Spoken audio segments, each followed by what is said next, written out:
Join me in this podcast with special guest Rachel White, who's known by her clients as the Amy Schumer of shamanic practitioners, where we explore the ease of moving energy versus moving the material world, wu wei and aligning to flow, how spirituality is ingrained in life, as well as the question, how would you do it differently if this life weren't the beginning and the end?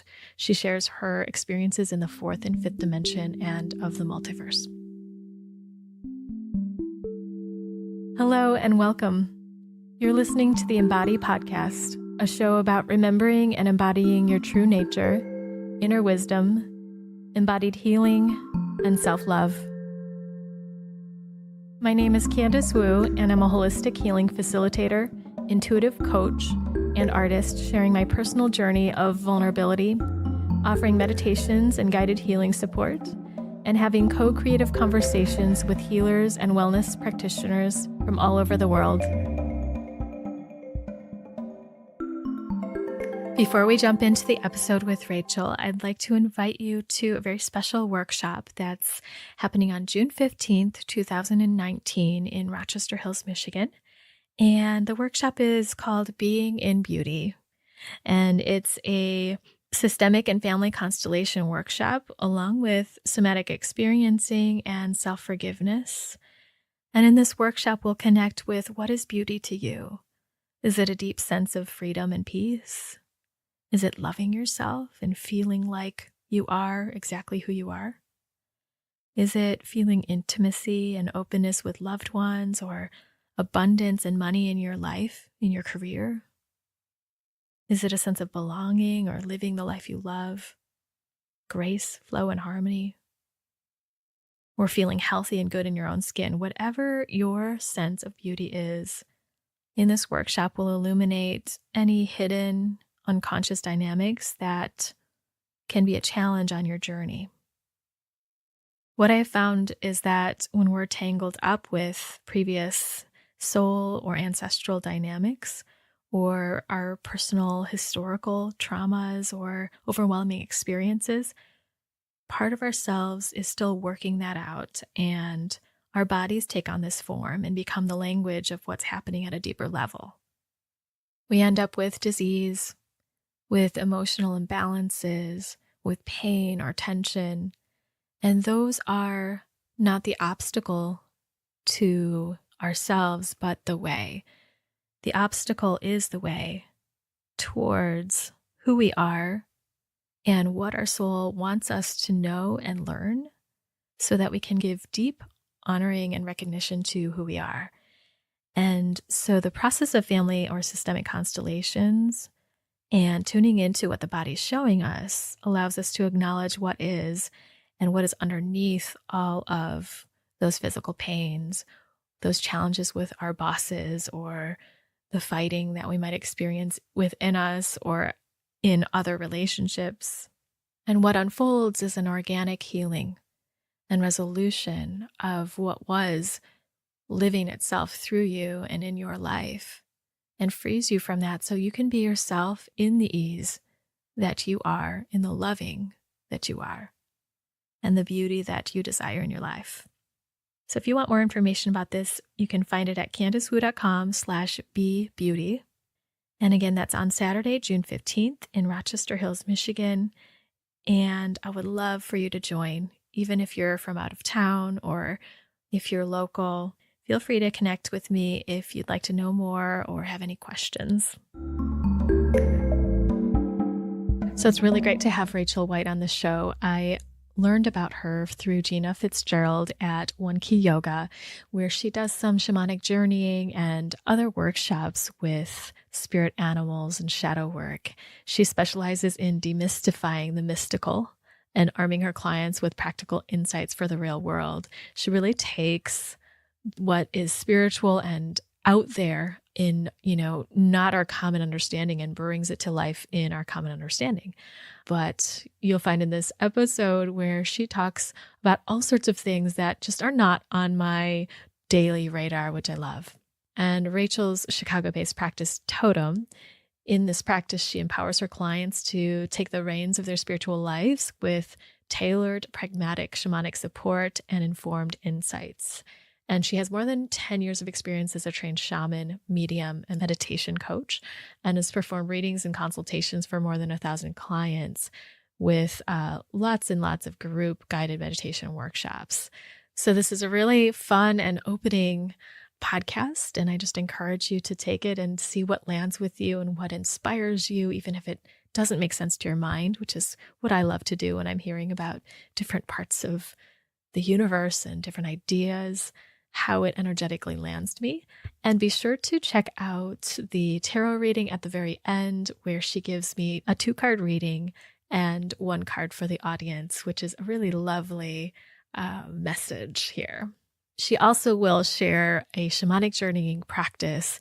So tune in for that later this week, as well as on her episode link at CandiceWoo.com/Rachel White, RACHEL and White, Rachel White. So without further ado, here is Rachel. Welcome, Rachel. Thank you for having me, Candice, and thank you for your patience as I solve the modern challenges of technology. So, right? That's one of the things about recording from across distance. But thanks for jumping on. I wanted to just give a bit of an introduction of you. I love how your clients describe you as the Amy Schumer of shamanic practitioners. That just seems to fit so well. And I just feel all sorts of like alchemy energy around you. There's something really juicy and magical about what you're doing. And with your Chicago-based practice, TOTEM, and the tarot cards that you just recently created. wow. So Thank you. I think, you're an alchemist as well. I think anytime Carl Jung said, and I'm sure I'm butchering this quote, but something like, when 2 people come into contact with each other and they have an experience, that's alchemy, and yes. The whole interplay between us on the material plane, but then also on the spiritual plane is really it's the marketplace of where this is at. It's the intersection point. I love crossroads. I love the marketplace. Yeah, Say I love more. all of that. Yeah. Well, working in Chicago, a place where I live and have always lived, it's a city, and a lot of my friends that are practitioners, they, understandably, trust me, I get it. I wish I was there. They go and they live out in isolation, or they work at retreats, or they manage retreats and things that take them out to nature and far away from all of this. And maybe that'll be my gig one day, but being here in a city, it's a big marketplace of spirit, of energy, of people. So the fun part of TOTEM is meeting people that are curious spiritually, but they're maybe not as committal as a monotheistic or even polytheistic traditional religion would be able to satisfy them. And so they kind of come to me, and they're professionals for the most part, lawyers, doctors, business owners, designers, like they're people. And for me, that's a lot of fun, is to be at that crossroads with them and kind of help broker their meeting with, their own spirit guides or their own soul parts. It's very exciting. Yeah. That's really exciting. So how do you support people in connecting with their soul guides or their spirit guides? Well, it's funny. I think the biggest work people do, and I know I've listened to some of your other podcasts. This seems to be a theme, even with like yoga instructors, anyone who's facilitating this kind of work, is them, even just the act of them coming in to meet and to do this opens up their energy, and it shifts their energy to even say, yeah, I'm going to spend X amount of money to get a tarot card reading. It's somewhat ridiculous if you look at it on its face, right? Or through a more pessimistic kind of point of view. But they do it because they're curious. And so there's something there that activates. And then they come in. I think the biggest part of tarot in particular that I really love is I call it a software. It's a tool that has an interface, right? The images, the numbers, and it's a bit of a diagnostic. It tells us what's going on, gives us a bit of a snapshot. And then that information is really useful to them. And even just the energy of them sitting there and me sitting there, and that kind of opening up, people will become emotional and they don't understand why. And they'll Yes. apologize and they're crying and they're like, it's nothing to do with what you're saying. I go, no, it's because you're tapping in, you're checking in with yourself. It's probably been a while. Like, it has very little to do with me. Yeah. And that goes back to the alchemy of you It sitting there does. with them and then leaning into their curiosity, and just that's so powerful just to even be reminded of that, how when we just want something or when we're open to it, it's already opening up. It's Yes. already. Yeah.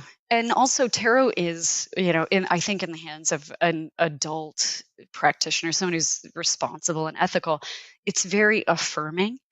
We believe in Mhm. fate to some degree, but there's also a lot of free will. And so it's a snapshot. You get to decide if you want to participate in that. Do you want to maybe accelerate these positive things and maybe mitigate the negative? And maybe that will change the snapshot 6 months to a year from now, versus something that's fatalistic or scary, or all the old conjures, if you will, the old images of like a fortune teller, right? Right, right. That's not its highest use The at all. fear images. Yes. Mhm. Yeah. So you're bringing it to this level of awareness. You're supporting someone in bringing it to a level of awareness in a clear way that they can really apply to their lives and make choice. Yeah, it should be, really spiritual and kind of profound, but it doesn't mean that that's mutually exclusive with pragmatism or usefulness. It should be useful. And I think for a long time, spirituality, especially in like the card reading or energy practitioner, a lot of these modalities, spirituality was seen as it should be separate from and divorced from the material world. Things like money or a job, those are low vibration, and they are, but we're here for a reason. So I like the idea of the interplay or the marketplace. Like, all of these things have value. And as Shakespeare said, nothing is good nor bad, but thinking makes it so, right? Yeah, So, exactly. yeah, Well, and we're here to experience it. We have this body to experience our spiritual self. So why would we deny it? absolutely. Yeah. We would And just so not receive. I don't need to talk to someone 100% of the time about something on the astral plane. If that comes up and Yeah. that seems dominant, that's great. But if it's about their, narcissistic boss who's gaslighting them in the corporate job, that matters too, because there's an energy component to that. It's a real ecosystem. And, sometimes we'll have a shamanic journey, like a guided meditation session, and someone who's never experienced anything supernatural, anything spiritual, that's how they would describe themselves, right? Coming into it, will Mhm. meet some kind of a deity and talk about it. And I'll be able to say, oh, yeah, that's such and such. And this is what that means. And did this pop up? And it blows their mind. They've had a bit of an adventure in a 30-minute meditation in a yoga space in the city of Chicago. They went somewhere different, right? That's so exciting. It's Yeah, awesome. and that you can Yeah. help them navigate that. Yeah, well, this stuff is fun. I think it's funny too, people, when they find out, because I have a job in corporate America, and they'll say, how do you manage these two very different things? I'll say that there's very little that's different about them. And if I had to if I had to label one as being more real than the other, Totem and my spiritual consultancy is real, because when you move energy, the other things change. If you try to move the material at the expense of energy, very little changes and you find yourself stuck in a loop. Yeah. Yeah, It's so much harder. so much harder. And I think that's where we've come up with the idea that we have to work really hard to achieve Yes. something, Yeah. because we're kind of stuck in the material, the earthly concreteness, where if we're moving the energy, it can come so easy. So Well, that's really cool there's you're doing that. we're a very unbalanced society in America in particular, I think. So it's either everything's material and everything's secular at the expense of anything, if I can't see it, touch it, know it, understand it, it doesn't exist. Or then, I think sometimes the quote energy community has done a disservice by saying, well, if you do any of those things, or if you eat meat, or if you drink alcohol, or if you like money, you're not spiritual. And Mm. yeah, it's Mhm. a lot of extremes. I blame the Puritans, really. You know, they Well, started that whole thing. well, we are so all or nothing, either Totally. way, that Yeah. it's like the disease. Well, I think it's just going back to our development as Yep, humans, seeing absolutely. it as like a toddler sees good and bad. Yes. It's funny you bring that up. Are you familiar with Doreen Virtue? Yeah. So are you aware of her recent evolution spiritually? No, what is this? Okay, so Doreen Virtue was very famous for being an incredible creator of books and tarot decks and oracle decks, and she was probably one of the most what's the term? Just productive authors and creators of new age Mm-hmm. materials. Her stuff always had this sort of angelic, fairy, really cute, really pretty vibe to it, and she was very into Mm-hmm. like flower medicine and all of that. She's recently, I think in the last year or so, I think she described it as she had an experience with something negative, and she has gone the opposite direction where everything she was doing before, she now says is evil. Even looking at the Oh. stars and praying to them, and that, Jesus Christ is the one and only way. And it's a real pivot, to put it gently. Wait. Now she's saying that Jesus Oh, Christ is yeah, the only way and everything else absolutely. she had was evil? It was evil. And I don't so understand. well, so my friends always knew this about me because I always had an issue with her cute stuff, and I owned it. Yeah. I had several of the decks; they're really pretty. I've had a few of her books. Yeah. I've read them. I took what I liked from it. I left the rest. But I always found her idea that there was nothing negative or nothing challenging or nothing lower vibration. There's no shadow to it Oh, as right. She weird. denied And it.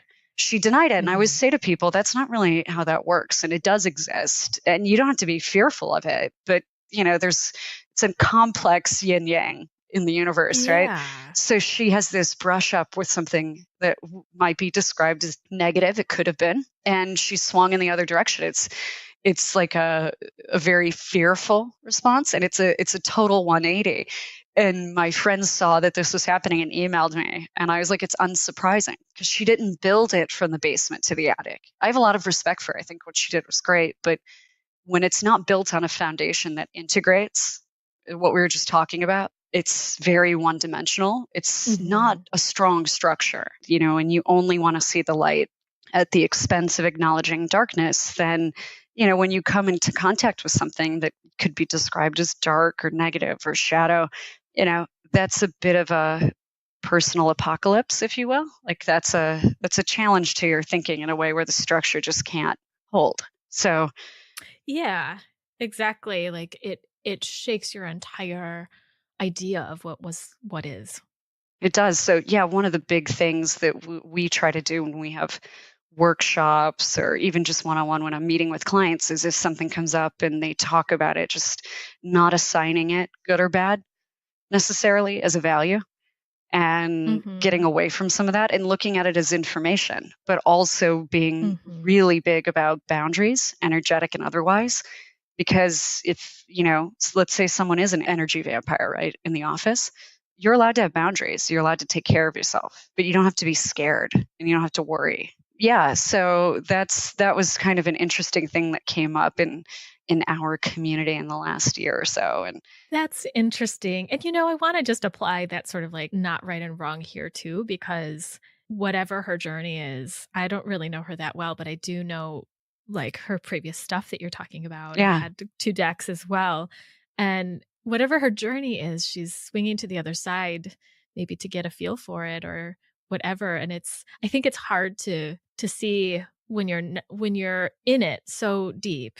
She just well, you can tell seems to she's be in it. sincere. Yeah, and Yeah, she like means it, and full-hearted. she feels a real obligation to inform, and that I think comes from a really sincere place. And it's funny, my friend Roger, he's an energy practitioner. He's a qigong practitioner, and all of the above.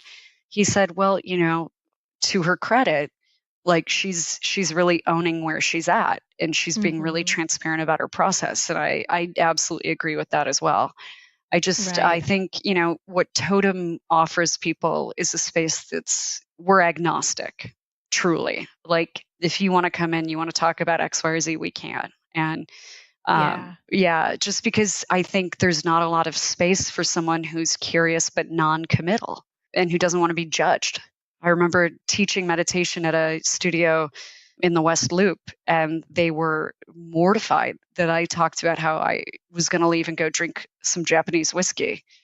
And you're like, that's just, we can't believe that, number one, you do that. You desecrate your temple that way, or that you would say that around people that you teach. And I was like, well, I think Japanese whiskey is good for me and for my soul. So that's my sound truth. like you like it. I do. So you have that free choice.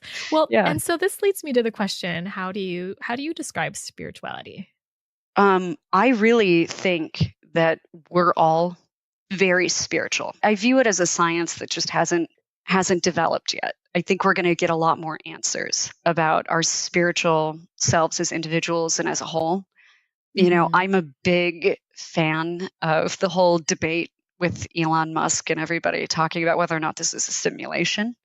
You know, if you look if you look at Westworld, or, you know, the OA, or some of these popular shows, there's this premise that a lot of what we're seeing is, you know, who knows that this is the only reality, or what is reality. And that creates a whole new opening for spirituality as a more evolved science, perhaps, or science that we've lost some knowledge of at some point. Yeah, in the OA, when they do this movement with their body to jump dimensions, I don't know if you've seen it, but no, it's like Reiki and Tai Chi had a baby. And they do these 5 movements, and they can jump from one dimension to another. And I'm watching it. I'm like, does anyone else aware of the fact that that's exactly what they're doing? Like, these are things that we do that we think are sort of silly, or people might look down on them as being very crunchy or granola. And, you know, what if we could start teleporting, right? Right. So that's the way I view spirituality. It's ingrained in everything. I think every day is spiritual. I think everything and every person has energy. And it's at once both more simplistic and like basic, and at the same time incredibly advanced. Like it's almost impossible to explain it somewhere in the middle. It's clouds and dirt, right? Well, it's so amorphous, and I think when you say it's ingrained in everything, what is ingrained in everything? Like, what is it? Yeah. Exactly, well, right. But you're saying energy. Yeah, shamanism permits an individual experience of the divine. So for as many human beings as there is a universe and an experience of spirituality or the divine. And they're not mutually exclusive. So shamanism has always been a fan of the multiverse. So for me, spirituality is, frankly, you know, being a shaman, it's a little more literal, honestly. When I quote journey, I see things in my mind's eye. I have conversations. A lot of times it takes the shape or role of an animal, for instance. For other people, it's feeling things kinetically, or it's, you know, praying, or it's going to church. I mean, all of those things matter, but I think you can have a spiritual practice just in the mundane as well. Like I made a flower arrangement yesterday because I'm having a photo shoot tomorrow. To me, there's a spiritual quality to making a flower arrangement that felt like ritual, you know? I didn't tie any specific. Yeah. So I like that about shamanism, that everybody can come in with different things and everybody can leave with different things. And it doesn't matter how it works. It just matters that it works. Yeah, I love that. It's like the experience that we're taking away, or that we're going to have. Yeah. Yeah. So say more about the multiverse. Well, yeah. Boom. Now we're going to dive into dimensions. I love it. I love it. So it's very funny. I was watching Westworld after I had an experience. So not this past year, the year before. So 2017 Thanksgiving, I had a spontaneous experience. You know, perhaps I have no idea what caused it. It might be just a release of the naturally occurring DMT in the body. But I was in a 4th or 5th dimensional perspective, and it happened really spontaneously. I was in Florida in a bathroom. How did you how did you know? How did you know you had a 4th or 5th dimensional I was having suddenly a conversation with God that was not verbal. So to call it a conversation is really, you know, simplest. I'm oversimplifying. And it was like God, like with a capital G. And it was agonizing. And I was shown my own life. Oh, yeah. Humans should not do this regularly. It was a whole thing. Okay. And he showed me how absolutely wasteful I was being in my life and how inconsequential and unimportant the things were that I was spending my time on. Now, Totem had already existed. I had already been a shaman. I hadn't done it for about a year or so. And it was the way I was shown, it almost made my life look like a 2D board game or something Oh, like where so you're flattened. not moving. Oh, yeah. You're And it not just compressed moving. everything. Yeah. And it just was, so I came out of this, whatever it was, seizure, who knows? I mean, it was hilarious when it happened. I'm sitting on the floor of a bathroom on vacation in Florida going, oh my God, like I have a tumor or something. Like I just had a stroke. Oh my We're going to go to the God. hospital. We're going to find like, this is when I get the diagnosis, right? And I was like, none of that probably even happened. I'm probably asleep somewhere in a hospital bed and something happened and I'm going to figure it out or, and I had that whole thing and I'm sitting there and sitting there. And then I heard like my text message ring on my phone and I was like, oh no, that happened. This I'm here. happened. And Yeah. yeah, I couldn't shake it. And my vibration got really high after that for about 4 or 5 months. And, lost weight and was very Rust Cole, HBO True Detective kind of like saying things like, about the multiverse and M brain theory. I'm sure I was a blast to be around. I was super fun for everybody. But that experience like really drove home like, oh yeah, well, that's certainly a different perspective. And my human life, like my sentience here in this dimension, felt very, very insignificant. And that was a little bit of a game changer for me. I started Totem back up out of curiosity, mainly. Like I wanted to have contact with clients. I wanted to figure out why I was given that perspective for that millisecond. Since then, I've had dreams about traveling dimensions and bending dimensions and what that means, and was watching Westworld and realized like, oh God, like all these shows on TV are about this now. The idea that there are many worlds and they've been Yeah. created and they have the same narratives or characters or yeah, it's very, very weird. Like magicians. Like magicians. Yeah, Do do you you watch that? have a thought on the no, I haven't, but I have to tell you, Netflix continues to recommend it assertively to Ah, me. It's yeah. I something I need to think watch. it's really fun. Right, but it's bringing That'll up be next. the dimensions and time travel as part of that. But Yeah, yes, have you had any of those experiences, like what they might refer to as the Mandela Effect, or something where you remember something, quote, wrong? So in other words, you have a very specific memory, but other people remember it differently. I can't say, well, I can't say that I've had that experience where it's been adamantly wrong. Like where I felt Yeah, like I'm adamant that this is happening and they're adamant that it's happened another way where it couldn't be left up to just human error. right. I feel like maybe I've just had more, I don't know, human experiences like that. I don't feel like I've had, I don't know, bending dimension experiences or what you're talking about. I've certainly come in contact with my like deepest being, my inner being, or whatever Yeah. part of me is my spirit and soul. But I really don't even know how to comprehend exactly like this fourth, fifth dimension experience. Yeah, well, it's fairly incomprehensible. And like I Yeah. said, not recommended. It was unpleasant.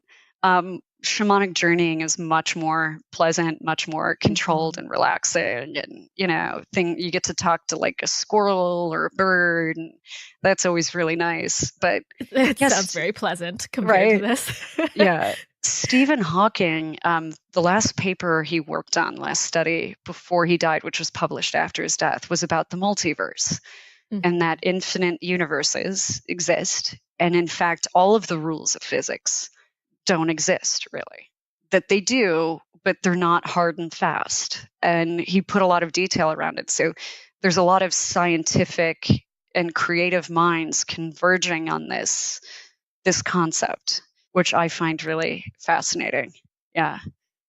Yeah, so when you contextualize this back into our daily lives, Yes. what does that bring you? Or where does Well, that land? there's a few things. One of them, and I could be wrong, we're still at the beginning stages of like collecting kind of anecdotal information about this stuff, but Mm-hmm. I've had a lot of dreams this year about friends of mine who are practitioners in a dimension that's a lot easier than this one, where they're a lot happier and they don't have the challenges that they have in this reality. And there's a lot of specifics around it, and I'll talk to them about it. And a good friend of mine, he's an energy worker. He said, well, I've read these works of this one gentleman. He said that the dimension we're in, where our consciousness is rooted right now, is the hardest, lowest vibration one.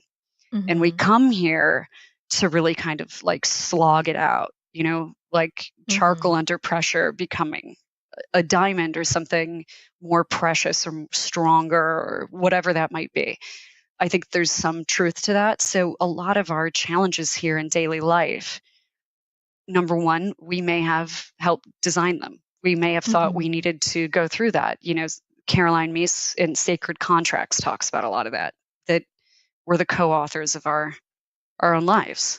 So accountability, responsibility, acceptance, non-attachment, those are things that are important. And I see that, yeah, like I see that on a larger scale of our like entire life. Like Yeah, we've designed this in a more general, from before we came kind of experience, but then we're also co-authoring and co-creating right in the moment, along with that past previous intention. absolutely. And a lot of it is about empowering and taking control. And it's also about putting things in perspective. So if there's this great big multiverse and we're here to learn, or we're here for whatever reasons we're here for, maybe it's the, reptilian elite have put us here to, do work for them. I have friends who believe that. That's the thing that's out there. Google it, go on Twitter.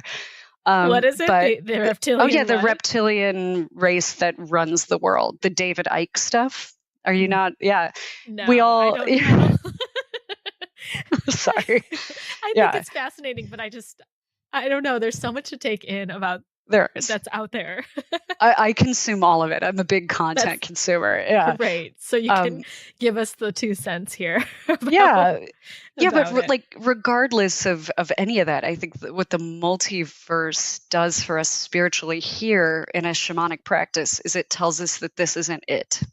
Mm-hmm. So how would you do things differently if this life wasn't the beginning and the end?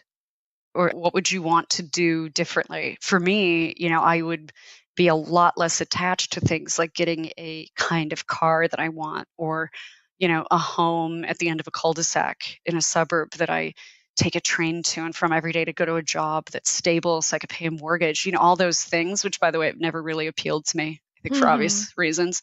But, is that really how you want to spend your time in this dimension? It's a way of putting things in a new perspective, a broader one. And also when things don't go well here, like let's say your job's really hard, you got a new boss that doesn't respect you, maybe this is your opportunity to get out of that. Why is that seen as a thing that's happening to you that's negative? Why are you assuming a victim stance in that? Maybe you need to be moving on to bigger and better things, right? Yes, it's a Yeah, way to bring in the possibility and open yeah, up the imagination to design your life. yes. And there's a big vein in all of this around a concept called Wu Wei. I don't know if you've heard that before. Yes, I have. Yeah, it's Probably because my the last name is Wu, so it's like, what is yes. that? Well, and What's that there's all been about? this amazing confluence with this. So I just naturally kind of like have a lot of that jam in me for some reason. I'll be like, nope, I'm going to go meditate instead of fix the emergency, and it ends up working itself out. But Yeah. Well, will I you say have, more about Wu Wei here for of people who are course, yeah, listening? it's non-activity, but appropriately so that you're within flow in the universe. So you're not trying to control or manipulate, you're simply doing. It's a very Tao concept.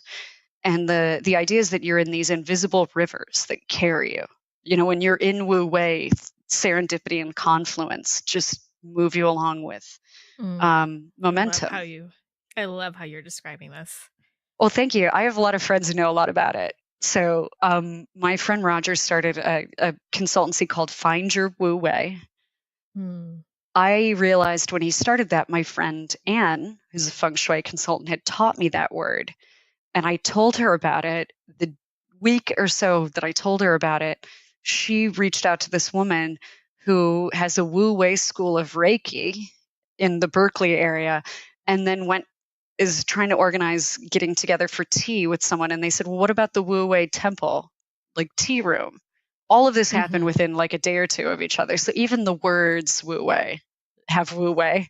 Yeah, It was absolutely. it was bizarre. It lives within It does. the And she's energy of lived in that that. area her whole life. She never heard of any of that before that exact moment. So, yeah, it's the idea that there are these currents and you can get into the current and you look for signposts almost in a very Alice in Wonderland kind of way. And if you participate spiritually, but you practice non attachment while you're participating, you can get into a current and really get taken somewhere. Wonderful. And not have to fight, not have to work so hard. Yeah. Mm-hmm.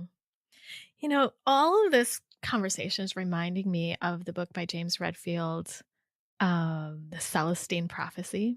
It's amazing. Yep. Right? I love it. It's like such a classic. It's pretty old now, but getting into the invisible rivers, the currents, he talks about finding your alignment of your true energy.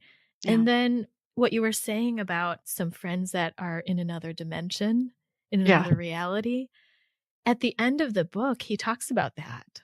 If you're listening and you haven't read this book, it's sort of an adventure story, like the Da Vinci Code is in a way, but it's giving these insights that you can apply to real life. And at the end, I think, tell me if I'm remembering this incorrectly, Rachel, but there's this experience of transcending to another consciousness where the ones that are in a different consciousness don't see you even. You don't see each other. Yes. But you're existing on the Yeah. same somewhere. Plane. Yeah, somewhere. Yeah. Almost like getting raptured. Yes. Right. Yes. Yeah. And there's all kinds of theories around that stuff, and it's just endlessly fascinating to me. And I have friends who call me if they haven't heard from me for a few days, and one of them said, I just want to make sure that you didn't slip into another dimension, because if it happens to anybody, it's going to happen to you. Oh my gosh. Has that happened to It's one of your really funny. friends? Like, do you No, experience that everybody's here that I know of. Yeah, but I had the weirdest experience, and it's such a bizarre example. So I have a large German Shepherd. I brought him back from Germany. It's a long story. It was definitely a shamanic adventure, right? I have a black dog from the Black Forest. Anyway, I take him with me to the doctor, and I walk from where I live in the West Loop down to the Gold Coast to go see my doctor. And she loves him, and he comes into the office and everything. So it's a very specific memory of walking him, and there was a Catholic charity, and they had the soup kitchen line was out, and someone was being arrested, and it agitated my dog, so I had to cross the street and go to the doctor. I was late to the doctor. I had to call all this stuff, right? So they called in a prescription for me that day. I talked to a couple people along the walk, on the way there and on the way home, and then at the pharmacy filling a prescription. And then I came home. A couple months later, I get sick with the thing. Being a shaman, that means wounded healer. We get sick a lot, guys, by the way. And even though I know it's energetic, I take the antibiotics just in case. So I go into my medicine cabinet to get out the medicine that I know I have, because I had that unusual day. It's not there. Call the pharmacy. They have no record of it. I'm like, this is bizarre. I must have been like in a fugue state, or I'm confusing it, right? Call the doctor's office. No record of my visit that day. And I'm thinking, oh my God, this is because I'm sick. I must have a fever. I'm like not remembering things right. So I mention it to my boyfriend. He goes, no, I remember that day. You called me.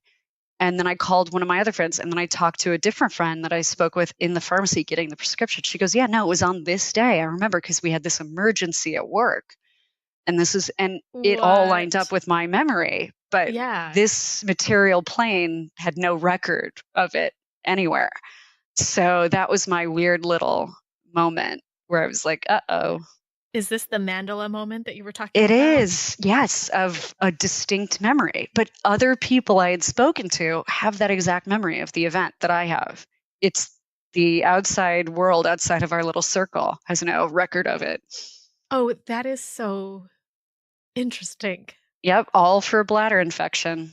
And some Okay. antibiotics. It wasn't the sexiest moment. Right. Yeah. So with all this wu wei, this experience of being carried to where you need to be and all the synchronicities happening to catalyze that and be supporting that, what's going on in your life right now? Do you Well, experience it's that an experience of that right now?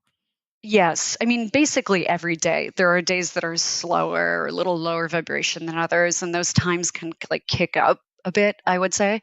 Mhm. It's kicked up lately, and I've had, a lot of dreams, and I try and keep a dream journal because I get, in my opinion, a lot of information from my subconscious. So if there's Mhm. something in a dream that I can go do in real life. So for instance, if I have a dream about the Lincoln Park Zoo and it feels like a big dream, like a shamanic dream, I will try to go to the zoo. And I don't know why. I don't know what's there. I don't know how that works out. It may have nothing to do with it, but the act of me leaving the house, for instance, triggers a series of events. So trying to listen to intuition, not at the expense of logic, like never putting myself in harm or anything like that, but listening to intuition and really going with it. It was really funny on Thanksgiving. I was at a friend's yoga studio and they were having a little Thanksgiving celebration. And someone came up to me and said, "So, what are you going to be up to? Like, what's the next year for you?" And I said, "Well, I think I'm going to meet like my person." Mm. And they were like, "Oh, are you dating?" I was like, "No, I just think so." Yeah. And I heard myself say it at the same time everybody else did. Like, it was news to me too. Uh-huh. And, within a week or so, had met someone that I'm now still dating who's very different. And so even the act of hearing myself say that, and I wasn't attached to that. That wasn't a story I had to tell myself. It just happened spontaneously. So I said, "Oh, maybe I should do that." And I did it. I love it. Well, yeah, just saying like listen to what comes out of your mouth because it's being created, it's emerging into awareness and then Yeah. here it is. We're all mediums.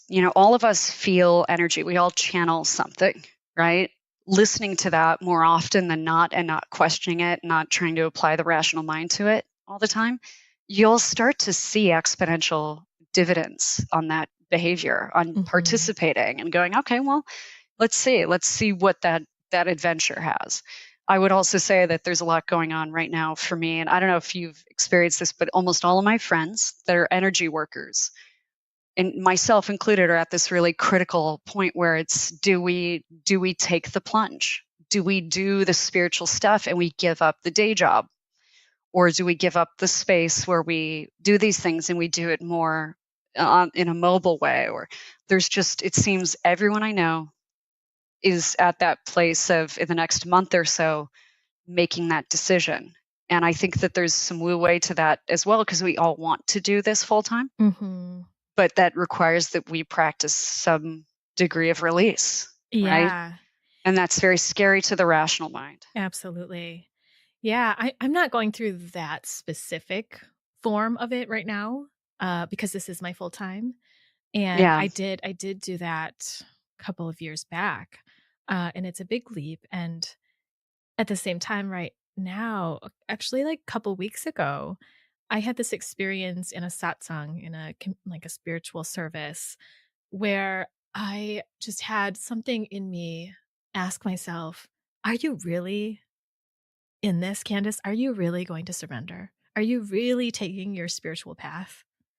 Yeah. And I felt called to drop some of I can't even name what I was dropping, but letting go of I don't know, some ways of the ordinary world and just embracing that whatever things were going to guide me to, I was going to follow. And that wouldn't be a Yeah. normal, quote unquote, normal kind of path. And that my life already didn't look normal, but here I'm taking the next level. And whatever that looks like. It's a harder path. I had a dream where my very good friend answers a phone, a landline in a kitchen, and her mother's in the other room, and she's talking to someone, and they go, "Do you think that Rachel is a candidate for the enhanced consciousness package?" And she said, "Oh, absolutely." Like, I had listed her as a reference for an enhanced consciousness package. And she walked them through some of the ways, that I qualified for it. And her mother came in after she was off the phone and said, oh, what was that all about? And she explained it to her like, oh, they were just checking to see if, I thought Rachel would be a good candidate for enhanced consciousness. She goes, oh, I want that. And Anne goes, no, it's not for you. And she's like, it's really hard. Or she said something like, it's the least easy way to live, kind of a thing. And yeah, it's not easy at all. And no one ever said it was going to be, but everyday, quote, regular, mundane life, like we joke, like muggle life, it's also not easy. And the No, it's perception not. that that's safer is a perception. It's perpetuated, with a lot of effort and investment, by the way. It's a coordinated ad campaign that you should, quote, do the normal thing and the responsible thing. And that's how life works. I can tell you, working in corporate America, that the concept that you work really hard so they're going to take care of you, that doesn't exist. There's no job security. There's no stability with that. No stability. And it's not any more secure than anything else that, by the way, you might be enjoying, that might not drain you or make you unhappy. That, why can't you find something that connects you to that innermost part of yourself, as you put it, that also pays your bills? Those things should be possible. And I think for a lot of people I know, they are all about to make that big leap. I'm about to get the Indiegogo campaign up for the tarot deck. I've been held back, I think, just by fear. It's not conscious fear, but there's a reason it's been so slow. It's got to be fear. And a few other things. In my own way, I'm stepping out, almost like it's like coming out of the closet a little bit, right? Oh, yeah. I'm doing it. I totally know what you mean. Yeah. I figure everybody at work thinks I'm a witch anyway. What's the harm at this point? Yeah. Yeah.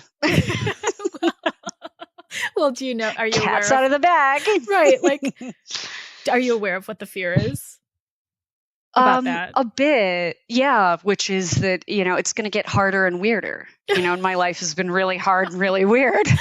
And I think a part of me just kind of like is tired and just wants to like hang out. And, a spiritual path, you're constantly challenged and you constantly grow. It's that enhanced consciousness package, right? It's not for everybody.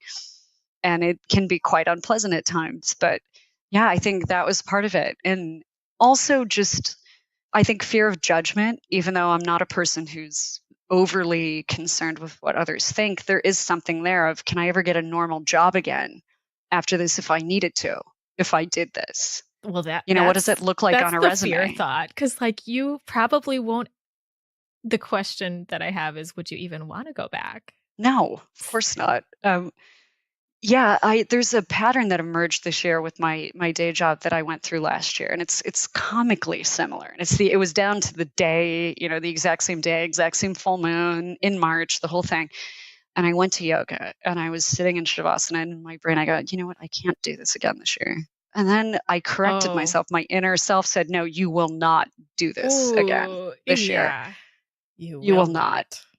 Yeah. That's clear. So, yeah, it's interesting. And spirituality is way less crazy than corporate America. It's way less crazy than the medical industry. I mean, if you look at things that we all think of as the bedrocks of our society, they're completely nuts. And, who wants to be sane and high functioning in a world that's insane, really, that way? I don't, not necessarily. Well, so for all the people, for people out there that are listening to this, that are in that industry or are, I don't know, connected with that industry, what if they're like, Rachel, how are we insane? Like, what, this is real. Oh, yeah, no. Well, Peter Thiel put it best. He goes, insanity in individuals is common, but insanity in groups of people is the rule. He wrote 0 to 1, and he was one of the founders of PayPal, and he's a venture capitalist in Silicon Valley. So what he meant by that was not that the individuals are the issue, or that the science is the issue, or that economics or economic models are the issue. It's that when we get together in large groups, companies, et cetera, there's very little common sense a lot of the times. Like if you look at the medical industry, it's not the practitioners that are insane. It's the fact that the profit motive is forcing doctors to get crazy limits of liability on their insurance. And, the whole financial model of it it's a challenge for us in this country. In a way, like, we're smart, we should fix that. you know? Right. Yeah, I think that's really key here. Like the individual smartness Yeah. kind of gets it like swirls into this mass energy that loses a lot. It buckles under the weight of its own size in a lot of Mhm. cases. So when I talk industries, I mean like the whole industry is, in Mm. the movie The Big Short and the real estate crash. So I'm in commercial real estate. The crash that happened in '08. Everybody said, well, it's impossible. It's not going to happen. Real estate always appreciates. It never depreciates. There will never be a housing bubble. Everybody pays their mortgage. These were things that were as true as like, the earth is round and the sky is blue. And it didn't happen. And a few people, like there were a lot of individuals who were really smart who said, wait a minute, this is a problem. Look at this. But the monstrous size of it, it's like turning a battleship around in a bathtub. Mm-hmm. So there's a lot of things that aren't the most rational in what we consider to be the rational world.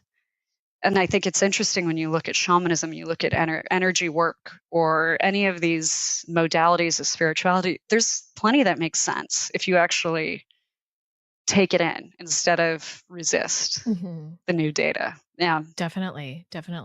Our mind can want to try to filter it through the mind stuff that doesn't always, it can't take it all in. It's beyond that. But I want to go back to shamanism. So you've talked about shamanic journeying and spirit animals and shadow work and tarot cards and that spiritual work that you do with people. Is that your main work as a shaman, or are there other ways or modalities that you use within that realm? Well, it's constantly evolving, which is one of the things I really love about it because I love learning and I love being educated and being trained. So recently, and after many years of resistance, I got, Reiki attuned. The reason I was resistant is because of I call it the Doreen virtue effect, which is for a long time when I first got into shamanism, every Reiki practitioner I met was sort of, I don't know how to word it. It just was, it seemed a little nuts, and that's my own stuff too. But they seemed like really rigid or really whatever, it was kind of a funny thing to me. And I have friends, I've had Reiki for 10 years. I've received it. I pay for it. I believe in it. I love it. Oh, that's funny. You were having that at the same time. Oh, totally. Like the guy who pays the hooker for sex, but right. Like, there was something that was drawing you and resisting totally. you all at once. Absolutely. So I went and got attuned in it. And so I do Reiki, but what I'm finding doing it, and I've been doing mainly like practice sessions with clients who are kind enough to let me do that, is my Reiki is not really Reiki. It's the shamanic Reiki, and it's high amounts of data. So data visualization of the energy body and getting a lot of information and doing things that are not pure Reiki at all. So that has been an incredible learning experience for me. And I'm thinking of finding a way to codify or for want of a better term, find something to call what I'm doing over time. I think it's important to figure out what it is first. I try to be responsible that way. I don't want to brand something before it's defined. Right. But what you're saying, data visualization of the energy body, what does that mean? So someone's laying on the table and you're checking in, you're doing Reiki, you're doing a scan of the body. And the other day I had a client and her feet were the roots of a tree. And I saw the roots moving down.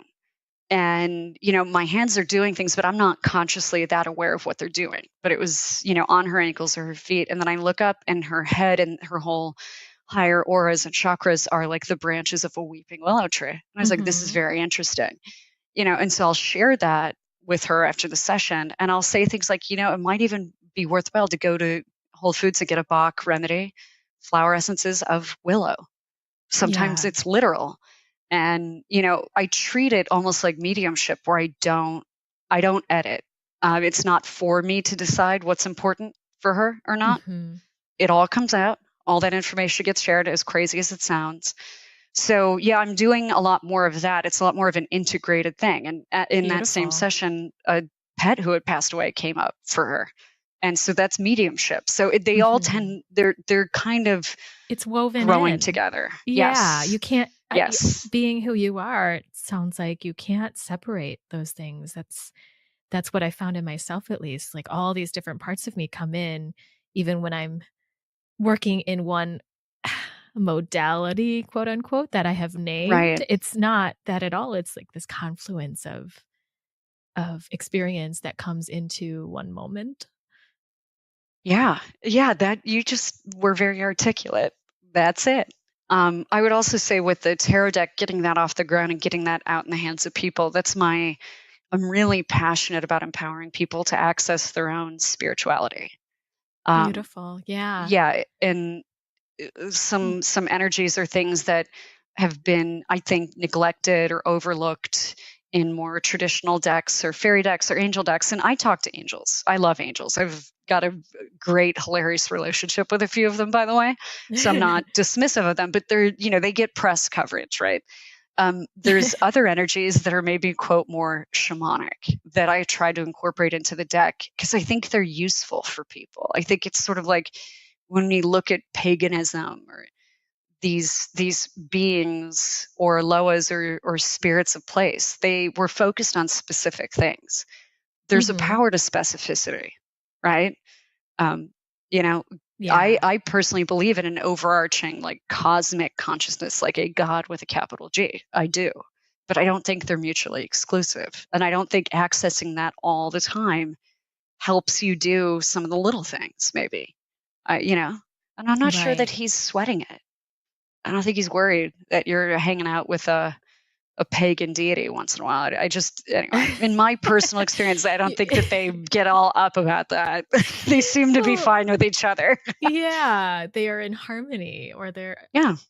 at least at the purest forms that Well, and I think. hilariously, the show American Gods came out, which is based on the Neil Gaiman novel, which he's great. It's great. It's hilarious. And a lot of those characters in that story are things that are in the tarot deck. And I just think that that's hilarious. Oh, how funny. I'm wondering if they're making a concerted effort, like they got a new Yeah. agent or something. And that's why I'm featuring them. And, Odin is my homeboy. And so I was very happy to see him in American Gods. Oh, that's great. Yeah. Do you have your deck right now? Oh yeah, absolutely. Yeah. Do you still want to pull some cards? Yes, Or let's do it. What should we do? For me or for the audience? What feels right? Let's do it for you. And then Okay. I'll pull one for the audience, because that's always a nice thing, right? To do. Yeah. So it's very funny. I'm not very structured about tarot cards. Everybody has a thing. They get very, we all have our own language with these guys. I'm not that rigid, so I don't have a lot of ticks and things like that. So I'll just shuffle them up and pull a few out. Okay. And big shout out, by the way, to the designer. Emma is one of my longest clients, one of my first clients, and that's how she and I met and became friends. And she's just a very talented designer and artist. So she worked on beautiful. these. Yeah. What's her last name? Cook. Cook. Yeah, and it was really hard on her body. It's funny, she'd be working on a card that has a certain connotation with a certain chakra, and she'd have a medical issue there. So it felt terrible the whole time. Oh, she should really get hazard pay. Yeah, right. Well, shout out to Emma. Thank you. All right, so 2 cards for you. Ooh, and I got the chills about one of them. The 2 of moons. We did moons instead of cups because cups are about the emotions and love. And so are the moons, right? The idea that moons control water, control emotion and feeling. The 2 of moons is a convergence of 2 souls. It's like a soulmate loving relationship, a deepening of bonds. Yeah, like really kind of like falling in love and letting that happen, and the beauty of all of that. That just happened. That's happening.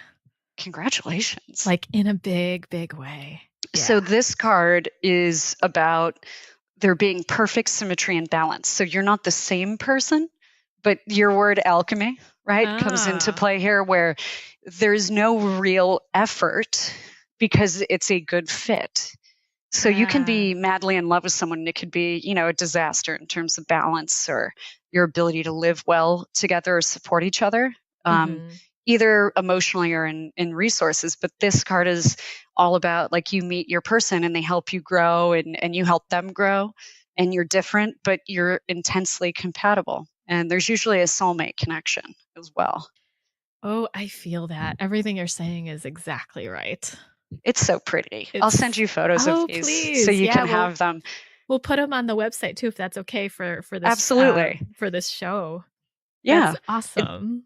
The other card you got is one of my favorites. It's the 8 of crystals. So we did crystals instead of coins. Coins indicate material wealth. They're things in the material plane. And I love crystals, I right? love that. Yeah. So the 8 of crystals is all about working in a way where you're not getting overwhelmed by the enormity of the task and you're just in the doing of it. So you do one thing every day that moves you further ahead. And when you look back on it, you kind of built this incredible body of work. So the 8 of crystals indicates a time of high efficiency and productivity and really mastering a craft by doing versus studying or hearing someone else tell you about it, but being in the doing of it, which for me is the big part of the Wu Wei is you got to get out of the house. You got to go do too. Yeah. You got to participate if you want to play the game. Yep. So really positive. That's both really of those. lovely. I love that. That's always been my kind of jam, like doing versus the studying, even though I have studied plenty in my life, but I really am such a kinesthetic learner. I'm like in my body. I have to learn it in my bones. I feel that's where the mastery comes from, the experience. And that's a really nice reminder, just like one little thing and the ease of that. Yeah. And it just always be working towards it productively. And it seems, when this card shows up, I would say to you or any other client that you have a gift for managing your time well. And by managing your time, I also mean managing where your attention goes. What are you attending to? What do you give your time and energy to? You do the right things with that. You're not spending time on a lot of things that aren't producing results for you and that aren't productive and aren't moving you forward. Nice. For the audience, it's the 3 of crystals, and this is a great card. This is a card of, it's funny, like interdimensional connectedness and the intersection points. So everything kind of coming together, everything working really, really well. There being a lot of moving parts that fit perfectly. So it's a card of achievement, of really, good news, of success, financial success, gifts, but of the gifts and financial resources that come from relationships. The 3s have a lot to do with triangles, and in the suit of crystals, it's very positive. So through triangulation of relationships or introductions or networking, or even what you do on your podcast, you're putting people in touch with each other.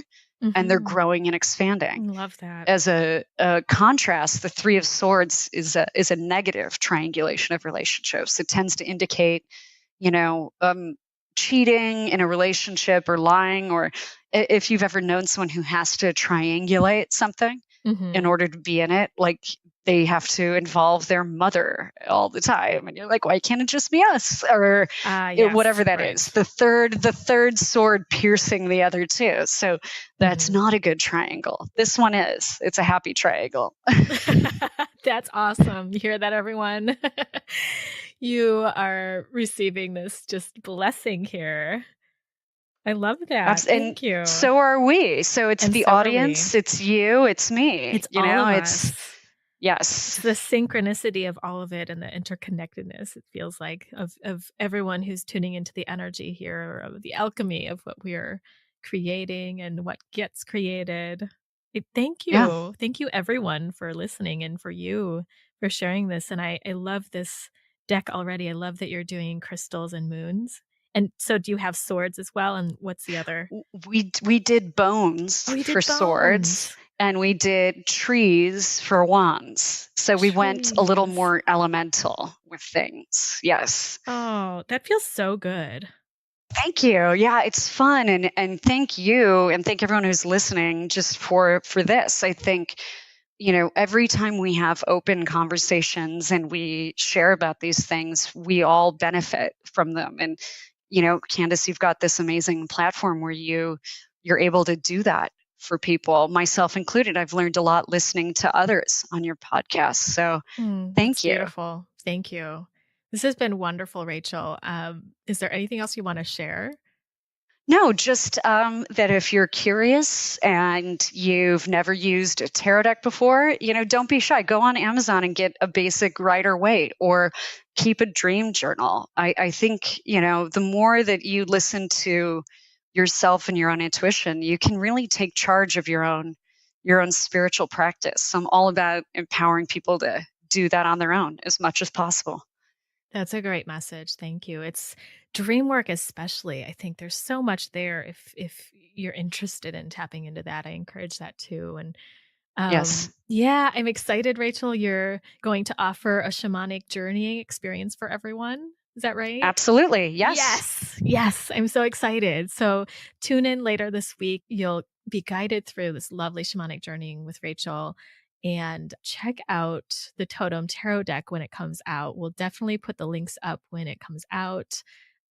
Thank you so much, Rachel. Thank It's been you. such a pleasure. Absolutely. Thank you so much. Where can people find you? People can find me on the interweb. So Totem Readings, TOTEM readings.com. Or you can just shoot me an email, totemrach, so TOTEMRACH at gmail.com. You're awesome. Thank you. You're awesome. Thank you.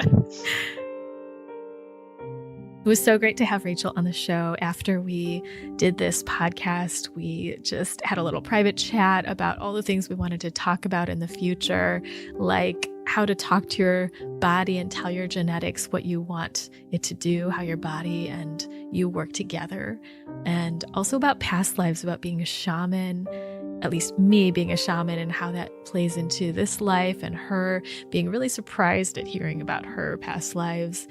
And also, we talked a little bit about our cycles and how that has really changed. The energy has really changed in the universe right now, and has caused a lot of women's cycles to switch to either the full moon or a new moon, the opposite moon, or a really shift. So I'm excited to have her back on the show sometime, and look out for her tarot deck, the Totem Tarot deck, which offers the different suits, the moons, the crystals, trees, and bones. I love that. And you'll see that in the show notes as soon as it comes out. If you don't see it there, it just may not be out yet. But I think by the time that you're listening to this, that it will be out there in the world for you to order if you want to. Thanks so much for listening, and I want to leave you with a little bit of music to just let you transition into your day. And I'll see you next time on the Embody Podcast.